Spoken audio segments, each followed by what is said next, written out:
Hello and welcome to Provoking Tech. I'm Zach, and in this week's edition of the Cloud Gaming Report, I have a quick poll for you guys on which game I should benchmark next for my cloud gaming videos, followed by some news on some pricing structure changes for LiquidSky in the near future and some options that they've given to the community.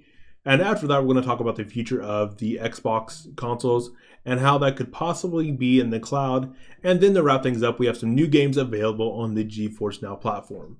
So without further delay, let's go ahead and get right to it. So the first topic I wanted to bring up is the poll for which game I should benchmark next. So currently, I think I've only shared this on my Discord channel, so it doesn't have a ton of votes right now. But that could very quickly change which game is going to win, because Far Cry 5 is currently in the lead, but with only 4 votes, that could very quickly change. But if you are wanting to have your voice heard and help decide which game gets benchmarked next, then check out this poll. It doesn't require an account or anything to vote, so just go ahead and head on over and vote on which game you think should be tested next. And if the game that you're really wanting to see benchmarked isn't in this list, just leave that in the comments below or possibly send me a message on Twitter. All right, so moving on to the new possible pricing structures for LiquidSky. There's not a lot of great news here, guys. Option A has a lot of things wrong with it. I don't know what they were thinking, but I'll dive into that all here in a second. But there are two new possible pricing structures with Option A and Option B. And that doesn't mean that these are set in stone. They might change, or an Option C might come along in the future. But it does look like we're pretty much going to get a pricing change in the future. It's going to be more of a question of which new pricing structure they choose versus if we're going to get one or not. So Option A, like I previously mentioned, has a lot of things going wrong for it. And there's a couple things that are slightly deceptive here, or in other words, or in other views, I guess, not very beneficial to us, the end users. So with Option A, let's just go ahead and dive in. So Option A essentially has one pay-as-you-go option, at least from what they're showing here, and that's the beginner package. Previously on the pay-as-you-go plan, you did have multiple different options ranging anywhere from $10, and I don't even know where the high end, like $50, maybe $75. I don't remember how high, how many Sky Credits you could purchase in one bundle. But essentially, by buying your Sky Credits in a larger bundle with the pay-as-you-go option, you got a break in the cost per Sky Credit. It looks like now, though, they're going to only offer one pay-as-you-go option, and that's going to be the beginner plan. So at first glance, it looks like it could be possibly beneficial, because currently the cheapest pay-as-you-go plan is $10 and you get 1,500 Sky Credits. With the new beginner plan for $15, you get 3,000 Sky Credits. But here's where things are slightly deceptive. They do illustrate that here, that Sky Credits are now going to be consumed twice as fast for people on the pay-as-you-go plan or the beginner plan. But if you just glance at this real quick, it looks like the beginner plan could be actually beneficial to you, the cloud gamer. So I don't exactly like that they increased the consumption for people on the pay-as-you-go plan, because frankly, it doesn't make sense at all. I mean, what was wrong with 1 for gamer and 2 for pro?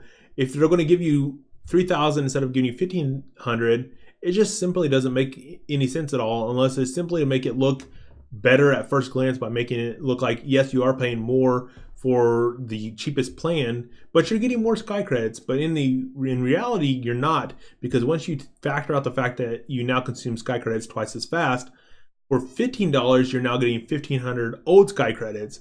And previously for $10, or currently, I guess, for $10, you're getting 1,500 Sky Credits.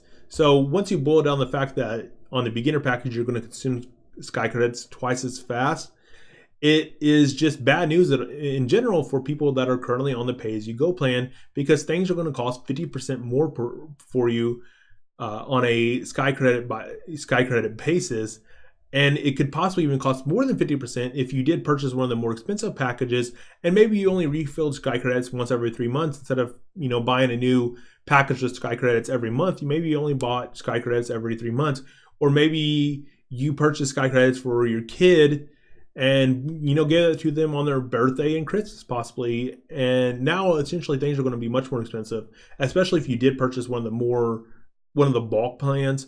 And it's possible that they might still have the bulk plans, but you can't see that from here with the current pricing. But all in all, it looks like at a minimum, if you are on the pay-as-you-go plan, you're going to see a 50% price increase per Sky credit, which is a pretty massive increase, especially if you're not going to get any more performance out of that, those same Sky credits.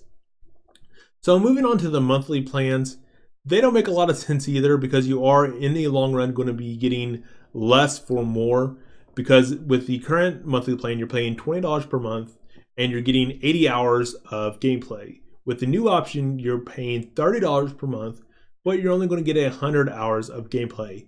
So we're seeing a 50% price increase, but only a 25% increase in the number of hours you're going to be able to play with that with that monthly package without having to buy, extra credits through the beginner package or something along those lines.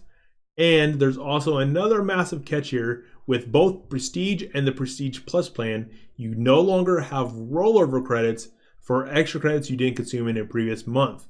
So if you are a gamer that utilizes their monthly plan, and maybe some months you game heavier than others and you utilize those rollovers to compensate for the fact that you did game more this month than you did the previous month, then you will no longer have that privilege, because those Sky credits essentially disappear when the month is gone, which is, I don't know, the changes they're making, it seems hostile essentially to us, the end users. The changes don't make a lot of sense what they're doing. I don't know. Option A, I'm almost wondering if they put it there to make option B look a lot better, because it simply isn't good. It doesn't make a lot of sense in most cases. The only case where option A actually is beneficial is the fact that it is cheaper. Actually, you get more bang for your buck, but there is a catch that you have to pay on an annual basis. But I still don't like the fact that the Prestige plans no longer get rollover credits, because if you do have a little bit of fluctuation in the amount of hours you pay on a monthly basis, you are going to possibly lose 20 hours this month, but you might have to buy extra credits next month because you gamed an extra 25 hours or something along those lines. So it doesn't make a lot of sense, and option A in the end does have a lot of downsides, and way more downsides than I see upsides, especially for people that are currently on the pay-as-you-go plan, because that's where it looks like the price increases to hit the hardest, because you're seeing a 50% price increase, but no actually added benefit at all. With the Prestige plan, you do have a 50% price increase on a monthly basis, but at least you are getting a little bit more credits in the long run. But you also do have the double-edged sword that you get a little more credits, but they also take away the fact that those credits do roll over. So all in all, the beginner plan and the Prestige plan are both very bad in the long run, and the Prestige Plus plan isn't all that bad, but it does come at the fact that it is one huge lump sum of $300 per year, and that saves you money on a yearly basis, but you do have to pay that all in one lump sum rather than kind of spreading those payments out over a year.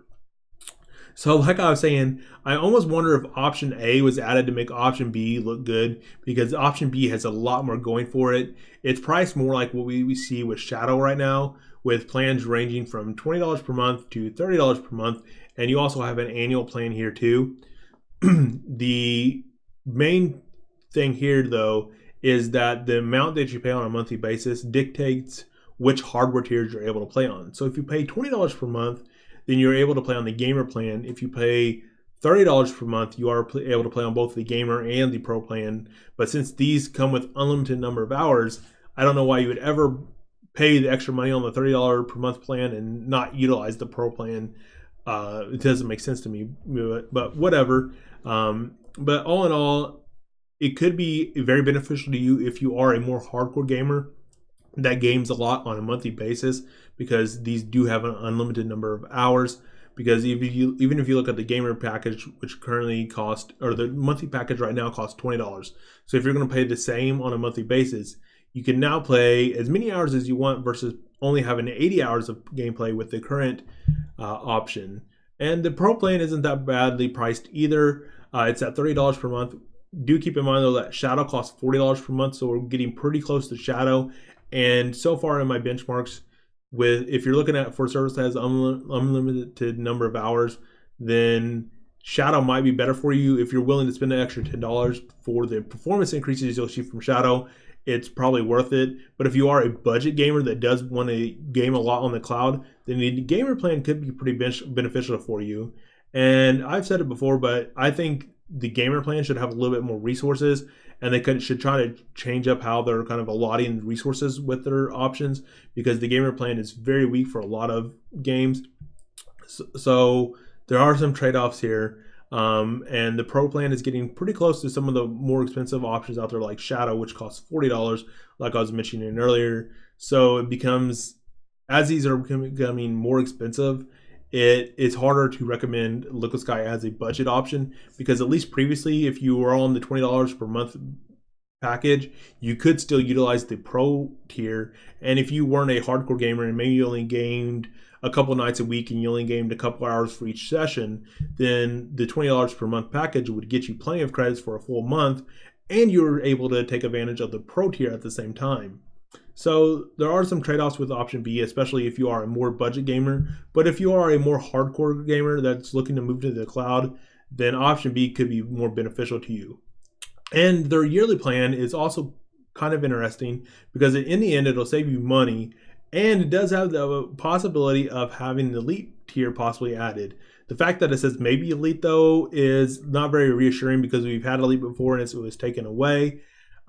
So I'm kind of hesitant to recommend the Founders Club option for the possibility of elite, simply because it's not guaranteed. Now, if they guaranteed the availability of elite, then it would be a little bit more beneficial. But in the end, if you are willing to pay for it all in one lump sum, it is going to be cheaper than the pro plan on a yearly basis.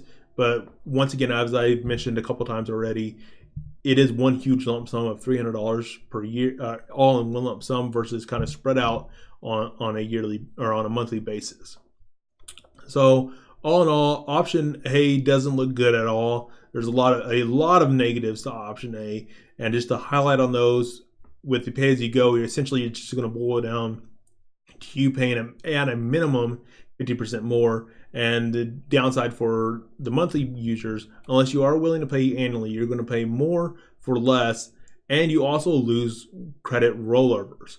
Option B does have some pretty cool things going for it, with unlimited number of hours in these packages, but it kind of does step a little bit further away from being a budget option, especially for those currently on the pay-as-you-go plan.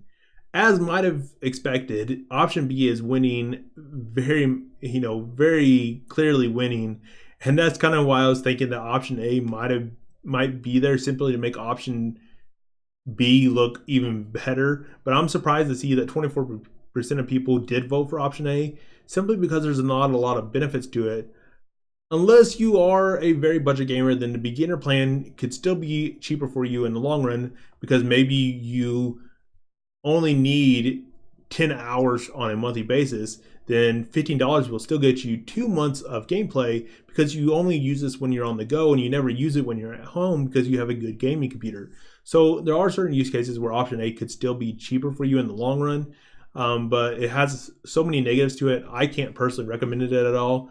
And option B does look like a better option, but it does kind of edge out people that are all kind of looking for cloud gaming as a budget option, or as an option that they only really utilize when they're on the go, because it is more expensive, and it's getting to the point where if you only use this on the go, an option like Paperspace, which still does offer hourly credits, might end up, or if they do charge you on an hourly basis, it might end up being a better solution for people that are looking for more budget oriented options.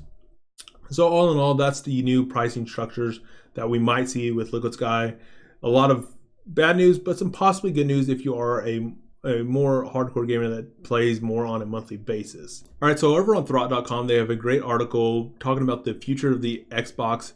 And the main reason I bring up this article is because I have seen a lot of rumors that the next Xbox is going to be cloud focused, but the most recent rumors are indicating that that is not the case, and it is still going to be a hardware focused release, and it is expected to release in the next 3 years.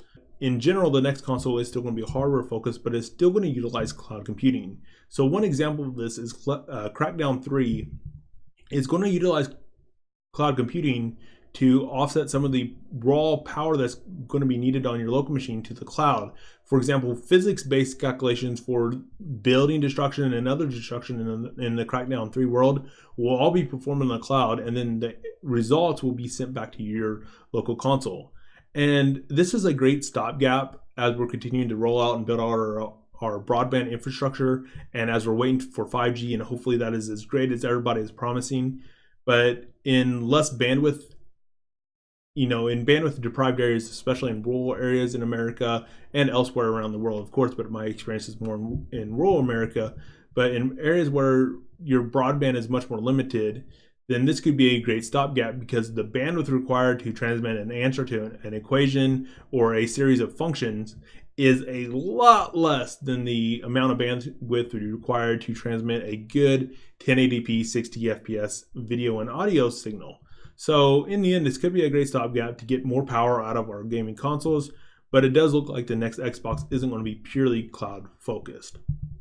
So finally, to wrap things up, we have some news with GeForce Now. We have quite a few games added in the past week. So on 4/20, they added Albino Lullaby Episode 1, Deep Rock Galactic, Depth, Everspace, Lego Marvel Superheroes, Narcosis, Radical Heights, Risen 3 Titan Lords, and Tabletop Simulator. On 4/24, they added another batch of games with Battletech, BioShock 2 Remastered, EVE Online, Frostpunk, Ravensfield, and Wise 8 Lacrimitsa of Dana. Sorry, I kind of butchered that last game. I don't exactly know what that is, but anyways, a pretty good batch of games added in the last week. It looks like, or about 15 or so roughly. Just a quick count right there. So quite a few games have been added to the GeForce Now platform if you are in the beta. It's been running great so far in my testing, but I will have a video on the very near future about some of my first impressions about GeForce Now. Alright, so that's pretty much it for this week's episode of the Cloud Gaming Report, guys. I hope you enjoyed it. Hopefully it was entertaining as well as informative. And sorry for the little rant on the possible new pricing setups for LiquidSky going kind of long. It's just that I'm passionate about this kind of things, and I don't think option A is great. The removal of rollover credits doesn't make a lot of sense to me. How they kind of changed the pricing for the pay-as-you-go guys to consume twice as much as the monthly plans, it doesn't make a lot of sense. For people that jump back and forth, it's going to be kind of confusing, I think. But anyways, I digress. If I continue on, I'm going to end up with another 5-minute long rant, and I don't want to do that. So if you do disagree with me though, guys, please leave your comments into the area below. I'm interested to see, maybe I missed something. Maybe option A is better, and maybe I'm just viewing it in the wrong way possibly. But if you like option A or option B, or what your thoughts are on the pricing changes in general, I would love to hear those. And if everybody doesn't like option A, maybe hear your voice heard. Go vote on that poll, and if you like option A or B, and just make your voice heard, guys. And if you don't like it, we need to make sure that we as the community have our voice heard, and that they will hopefully not institute a plan that everybody hates.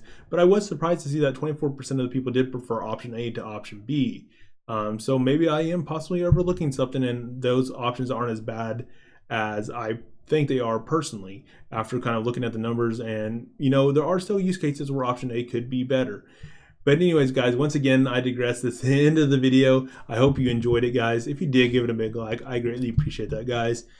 Stay tuned next week, because there'll be another episode of the Cloud Gaming Report. It's going to be out every week, so keep your eyes peeled for that. And if you aren't already subscribing, make sure you do that so you don't miss the next episode of the Cloud Gaming Report. So until next time, guys, thanks for watching, and Zach out.